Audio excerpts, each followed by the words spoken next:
ओम श्री कृष्णाय परमात्मने नमः। श्रीमद् गीता माहात्म्यम्। सर्वे देवाश्च ऋषयः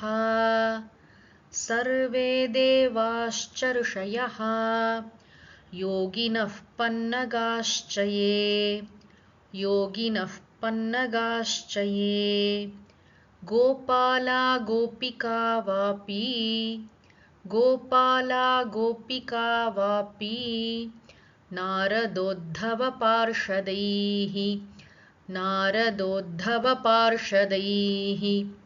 सहायो जायते शीघ्रं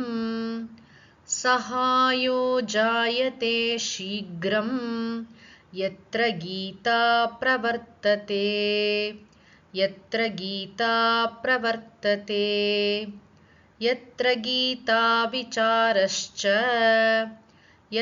गीता विचारश्च पठनं पाठनं श्रुतं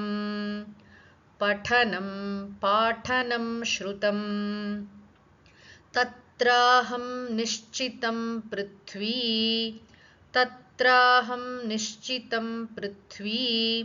निवसामि सदैव हि।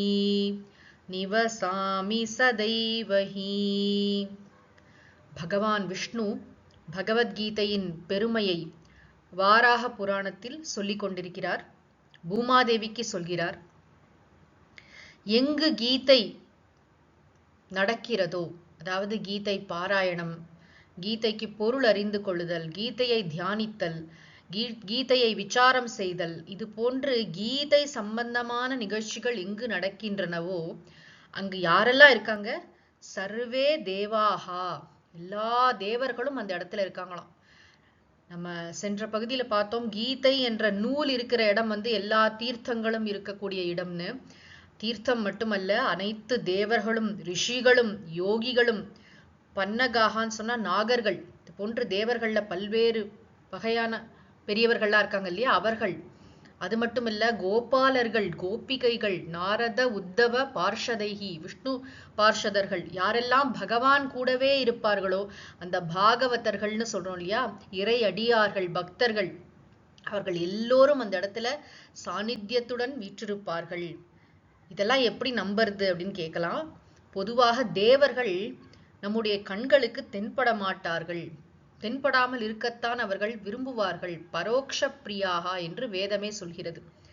ஆனாலும் அவர்களுடைய பிரசன்ஸ், அந்த இருப்பு இருக்கிறது அல்லவா, அதை நம்மால் நன்றாக உணர முடியும். எப்படி அப்படின்னா, எங்கு கீதை நிகழ்கிறதோ அங்கு சகாயோ ஜாயத்தே சீக்கிரம். சீக்கிரம்னா விரைவாக. நம்ம என்னென்ன நமக்கு ஆன்மீக வாழ்க்கைக்கு அனுகூலமாக என்னென்ன நடக்க வேண்டுமோ அதெல்லாம் நமக்கு டக்குன்னு நடக்குமா. சகாயம்னு சொன்னா உதவி, அதாவது இறைவனுடைய அருள் நமக்கு இருப்பதை நாம் நன்றாக உணர முடியும். இந்த உலகியல் ரீதியா சில விஷயங்கள் நடக்கலாம், நடக்காம போகலாம், சில வெற்றிகள், தோல்விகள், சில விஷயங்கள் கிடைக்கிறது, இழப்புகள்லாம் இருக்கலாம். ஆனா ஆன்மீக வாழ்க்கையை பொறுத்த வரைக்கும் ஒருத்தருக்கு தோல்வி என்பதே கிடையாது. பின்னாடியும் கீதையில சொல்வார், ஒரு அடி எடுத்து வச்சா கூட போதும், நம்ம முன்னேறித்தான் செல்வோமே தவிர ஆன்மீக வாழ்க்கையில் வீழ்ச்சி, தோற்று போயிட்டோம் அப்படிங்கிறது கிடையாது. எங்கிருந்து இருக்கோமோ அங்கிருந்து இறைவன் நம்மை அடுத்தடுத்த படிக்கு அழைத்து செல்வார்.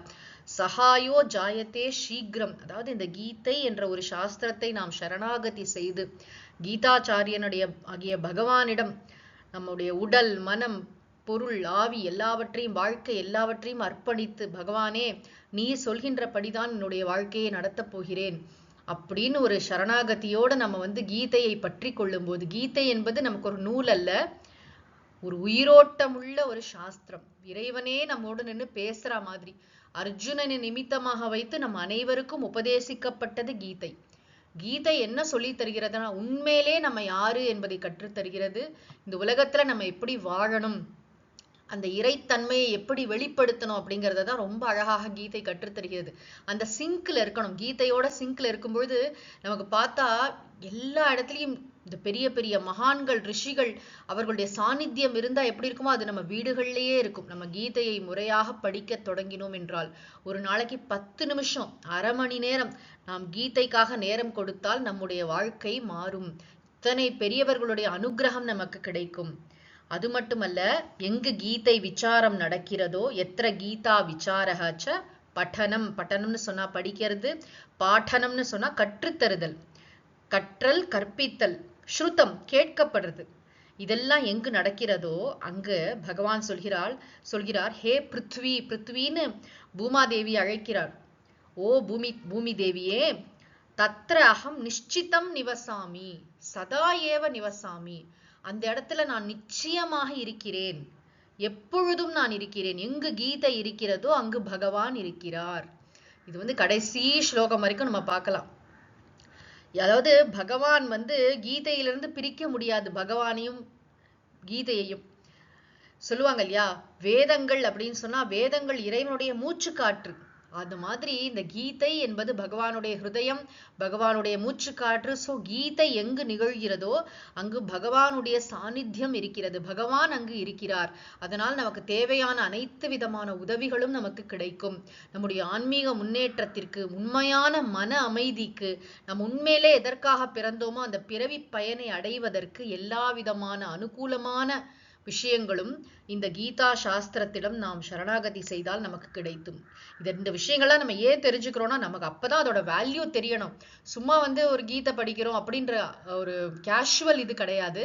உண்மையிலேயே ரொம்ப ஒரு அர்ப்பணிப்பு மனப்பான்மைன்னு சொல்லணும் இல்லையா, ஒரு டெடிகேட்டட் மைண்ட் செட்டோட, ரொம்ப தெய்வீகமாக பிரேயர்ஃபுல்லாக நம்ம இந்த சாஸ்திரத்தை அணுகினோம் என்று சொன்னால் அது கொடுக்கின்ற பலன்கள் சொற்களில் அடங்காது. நமக்கு அப்படி ஒரு வாழ்க்கையை பற்றிய தெளிவை கொடுக்கும், அறிவு தெளிவை கொடுக்கும், மனசுல வலிமையை கொடுக்கும், எல்லோரிடத்திலும் அன்பாக இருக்கக்கூடிய பரந்த மனப்பான்மையை கொடுக்கும். வாழ்க்கையே மிக அழகாகும் கீதையை மற்றும் நாம் சரியாக புரிந்து கொண்டோம் என்று சொன்னால்.